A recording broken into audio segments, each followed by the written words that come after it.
किसी शहर में चमनलाल नाम का एक लालची सेठ रहता था।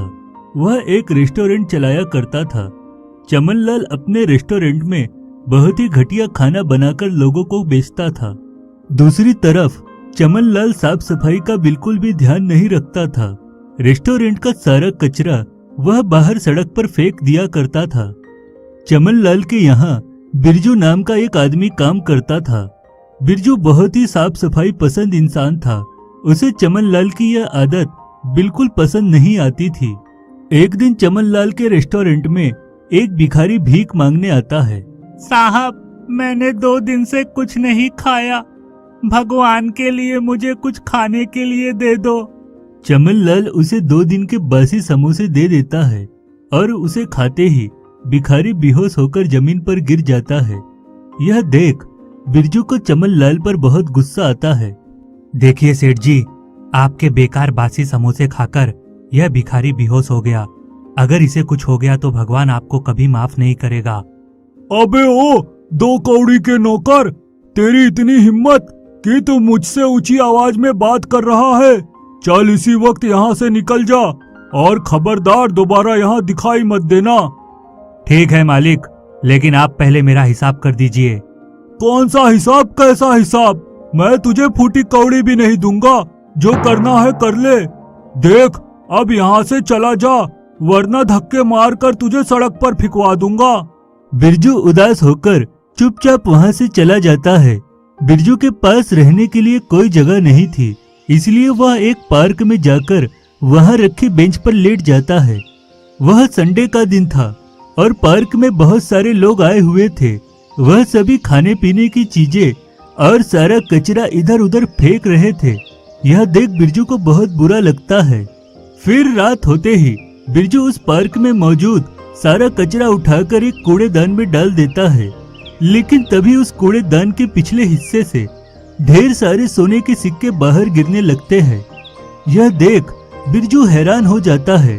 तभी उस कूड़ेदान से आवाज आती है, मैं एक जादुई कूड़ेदान हूँ। मेरे अंदर कचरा डालने पर सारा कचरा सोने में बदलकर बाहर निकल जाता है। लेकिन मैं यहाँ इतने सालों से हूँ और आज तक किसी भी इंसान ने मेरे अंदर कचरा नहीं डाला। यहाँ के सभी लोग बहुत ही आलसी और लापरवाह हैं। तुम एक अच्छे और भले इंसान हो। तुम्हारी साफ सफाई की आदत देखकर मैं बहुत खुश हूँ, इसलिए तुम ये सारे सोने के सिक्के ले सकते हो। नहीं नहीं, मुझे सोने के सिक्कों का लालच नहीं है। मैं इस पूरे शहर को साफ सुथरा बना देखना चाहता हूँ। बिरजू की बात सुनकर कूड़ेदान खुश हो जाता है और उसी पल एक बड़े कूड़ेदान में बदल जाता है। तुम मेरे अंदर आकर बैठ जाओ। इसमें एक स्टीयरिंग भी लगा हुआ है। तुम मुझे जहाँ चाहे वहाँ ले जा सकते हो। लेकिन एक बात का ध्यान रखना, कभी भूल कर भी मेरे पीछे लगा दरवाजा मत खोलना।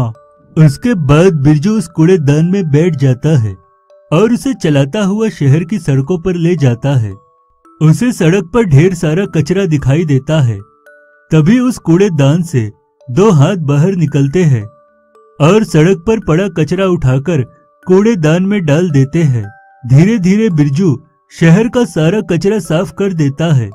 फिर रात होते ही वह सारा कचरा सोने के सिक्कों में बदल जाता है और उस कूड़ेदान के पीछे बनी खिड़की से ढेर सारे सोने के सिक्के बाहर आकर गिरने लगते हैं।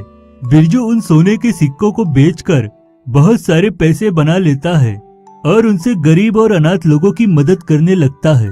वह जादुई कूड़ेदान पूरे शहर में फेमस हो जाता है और लोग बिरजू के पास आकर उस बड़े कूड़ेदान के आगे खड़े होकर सेल्फी लेने लगते हैं। बिरजू से खुश होकर सरकार उसे इनाम देती है और अखबार में उसकी एक बहुत बड़ी तस्वीर भी छपती है।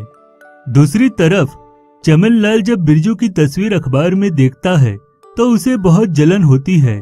उसके बाद चमनलाल बिरजू का पता लगाकर जादुई कूड़ेदान के पास पहुंच जाता है।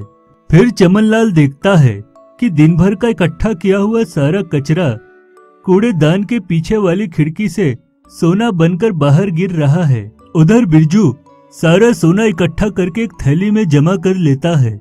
यह देख चमनलाल के मन में लालच आ जाता है। यह तो एक जादुई कूड़ेदान है। यह बेवकूफ बिरजू इसका फायदा उठाना नहीं जानता। अगर यह मेरे पास आ जाए तो फिर मैं रातों रात करोड़पति बन जाऊंगा। हा हा हा हा। फिर उसी रात जब बिरजू अपने घर में सोने चला जाता है, तभी मौका पाकर चमनलाल उस जादुई कूड़ेदान को चुराकर वहां से भाग जाता है। अब मैं इसके अंदर ढेर सारा कचरा डालूंगा, उसके बाद मुझे भी ढेर सारे सोने के सिक्के मिल जाएंगे। लेकिन चमनलाल को पूरे शहर में कहीं भी कचरा दिखाई नहीं देता, क्योंकि वहां का सारा कचरा बिरजू पहले ही साफ कर चुका था। इसीलिए चमनलाल उस जादुई कूड़ेदान को लेकर अपने घर चला जाता है और अपने घर में रखा सारा सामान, टीवी, कूलर, फ्रिज, अलमारी, यहाँ तक कि अपने सारे कपड़े उठाकर उस जादुई कूड़ेदान में डाल देता है। एक बार मेरे हाथ में सोने के सिक्के लग जाए, फिर मैं इनसे भी ज्यादा कीमती सामान खरीद कर ले आऊंगा। लेकिन काफी देर हो जाने के बाद भी उस कूड़ेदान की खिड़की से सोने के सिक्के बाहर नहीं निकलते। अरे ये क्या हो रहा है? अभी तक सोने के सिक्के बाहर क्यों नहीं आए? लगता है कुछ गड़बड़ है, मुझे इसके अंदर जाकर देखना पड़ेगा। चमनलाल उस कूड़ेदान के पीछे वाला दरवाजा खोलकर अंदर चला जाता है, लेकिन अगले ही पल चमनलाल एक कूड़ेदान में बदलकर उस जादुई कूड़ेदान की पीछे वाली खिड़की से बाहर गिर जाता है।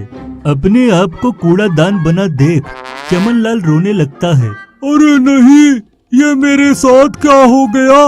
मैं तो एक कूड़ेदान बन गया। हे हे हे हे। तभी उस जादुई कूड़ेदान से आवाज आती है, तू एक लालची इंसान है, तूने अपने फायदे के लिए मेरा गलत इस्तेमाल करने की कोशिश की है, इसीलिए सजा के तौर पर अब 2 साल तक तू इसी तरह कूड़ेदान बनकर अपने अंदर सारी गंदगी समेटेगा। तभी उस जादुई कूड़ेदान को ढूंढते हुए बिरजू वहां पहुंच जाता है और उसे लेकर वापस अपने घर चला जाता है। इस तरह उस लालची चमनलाल को उसके किए की सजा मिल जाती है।